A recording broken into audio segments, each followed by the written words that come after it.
For sure. So, like, I thought it was dope at the time seeing, you know, Pablo land that deal with Gucci in 1017. So discuss that time, like how was that and just learning of that situation? And that shit was just like great. It was just everything we had talked about, like, you know what I mean?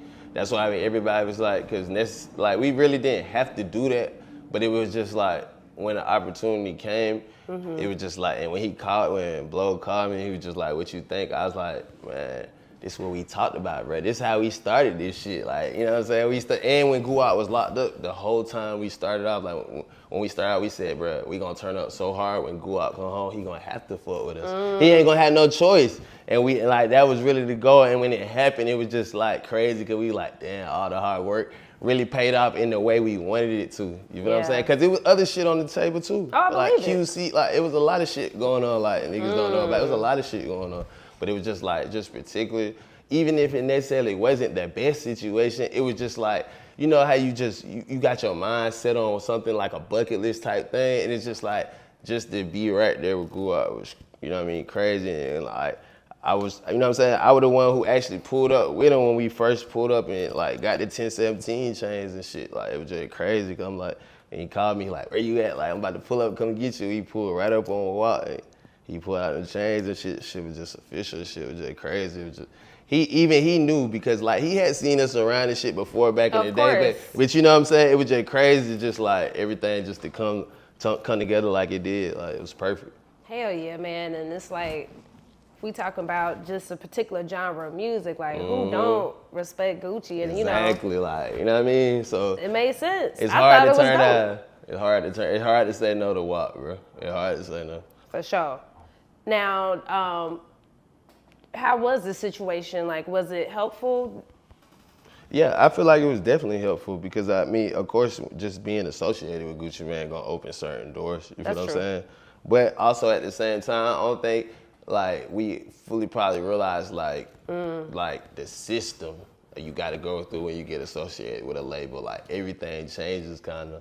You feel what I'm saying? Everything is like stricter time schedules. It's a lot and it's like instead of just doing shit like we used to do, just like wake up one day like we dropping some shit next week. It's not like that no more. You gotta call this person, they gotta do this, take a flight to New York, play the songs, get the songs approved. You know what I mean? It's like so shit like that changed, and I probably like not even just be like Blow. I know for a fact like it was just taking him out of his element a little bit, just not having the freedom to do whatever you want to at any time you want to. You feel what I'm saying? So me just sitting back taking notes, that's probably what I learned. One of the most things I learned first, like you got to be ready for that type of situation because it's really a partnership. They got to say so in everything you do now, so you got to understand that. That's real shit.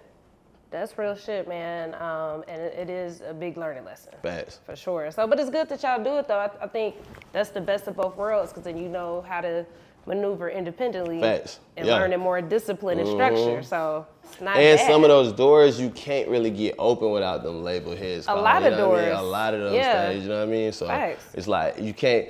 A lot of people always want to talk so bad about labels and shit, but they ignore the good too. Like, yeah, speak about how they got you on TV, how they got you in that commercial and shit. Like, you know what I'm saying? So it's like, it's a give and take. It's just all about what you're looking for as an artist though, you know what I mean? Hell yeah. Now, I know when we talking about like Gucci Mane and his artists, do you feel like it is a curse in terms of like niggas getting locked up? Like, or is that just a coincidence? Nah, I don't think it's a curse. I just think it's a fact. It's like Guap fuck with so many street niggas. You feel what I'm saying? That's true. And street niggas die every day, so it's just like if you put like, you know what I'm saying? I think it's just the amount of street niggas Guap, you know what I'm saying, fuck with. It's just like that's just the shit that happens. You know what I'm saying? That's the shit that come with it. It's because he choose. Guess what? Because if he went and picked 10 pop artists, you would never hear about them having shootouts and shit. You feel what I'm saying? It's just the particular mode, and that's the shit he attract. Like I said, that's who we want to sign to. Is like, you know what I mean? It's Guap. Like, even though he done changed his life and shit, we ain't there yet. Like we still listening to the old Guap. Same, you man. Know what I mean? What's your favorite old Gucci song? If you had to pick one, I know it's hard. One.